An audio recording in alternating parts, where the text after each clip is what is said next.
Welcome to the demonstration Interim Assessment Data in SIRS video. This video is part of a series of micro-learning style videos from the Introduction to the California Educator Reporting System, or SIRS for teachers. A resource guide accompanies this video series and can be accessed in the description of this video. For this demonstration, I'm going to enter the sandbox using the user role of a sample elementary school teacher. I'm going to select an assigned group for grade 3.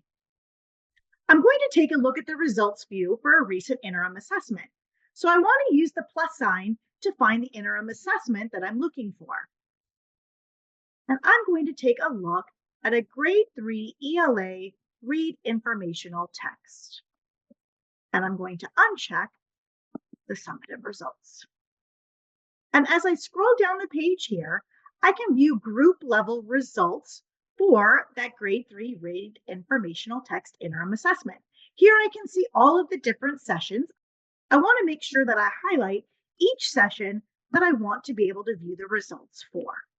So in my group, I can see that I have results for 33 students. And here I can take a look at group level results and view the student score distribution.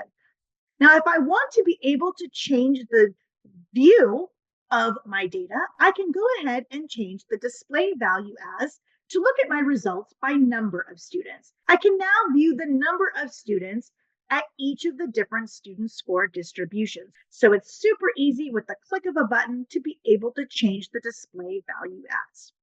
Now, also when I'm looking at interim assessment data, I can take a look at my results view by student. So as I scroll down the page, I can see here all of my students that were in my class, and the system here automatically sorted my students by last name. However, I can go ahead and change the results view here by group by using these different column headers and sorting them. So perhaps I want to take a look at my students by reporting category, either in ascending or descending order. And so it's really easy with just the click of a button here to be able to group my students together by reporting category. So here I've got all of my students who were below standard grouped together, or again, I can change the click of a button and now it's grouped my students from above standard all the way to near standard and then below standard. You also have the option of being able to sort the column header by scale score. Again, it's super easy with the click of a button. I can go ahead and I can sort my students by their scale score. One other feature of the results by student view is that you can take a look at each individual student's responses, their test history, and you can also print their full IAB report. So this gives you the chance to be able to view interim data by student, but also we can go ahead and change our results view by item. And now I can see all of the questions that were on the read informational text interim assessment, and I can see some additional data about these items. So I can see I've got claim and target level information, I have item difficulty information, and I've got information about the standard. And as I look over to the right, I can see what % of my students received full credit. Again, I can go ahead and I can sort any of these columns. So maybe I want to take a look at which questions my students struggled with. I could go ahead and change just the click of a button there. And I can see, okay, on item number 2, 52% of my students received full credit. 48% of them did not. Well, maybe I want to get some additional information about item number 2. So I can use this little button here and I can select item number 2. And here is where I can really drill down and get some more detailed information. Here I can find out how each individual student performed on that item. I can get some information about what the actual question looks like. So here, using the item viewer tab, I can view the question itself. I can also get some information about the rubric and exemplar. And the item information tab will give you some additional information based on which interim assessment you have administered, whether it's English Language Arts, Math, CAST, or LPAC. So far we've taken a look at group level results, we've taken a look at results by individual student and by item, and now we're going to take a look at another feature, which is by key distractor analysis.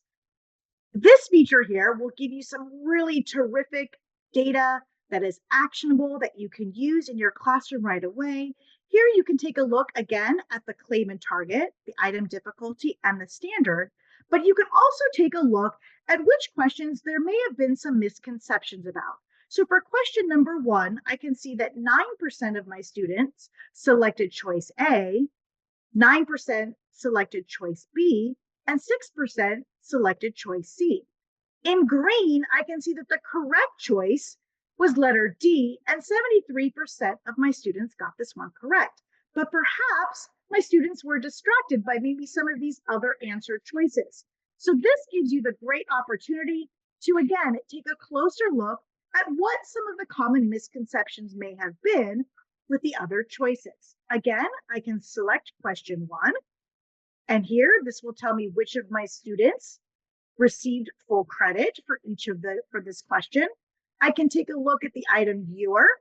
I can have conversations with my students about why choices A, B, or C were not the correct answer as well. And again, we have the rubric exemplar and item information tabs, which will give you some additional information.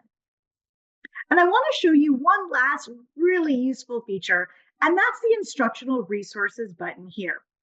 This will take you to the Tools for Teachers webpage, which has professional learning and instructional resources.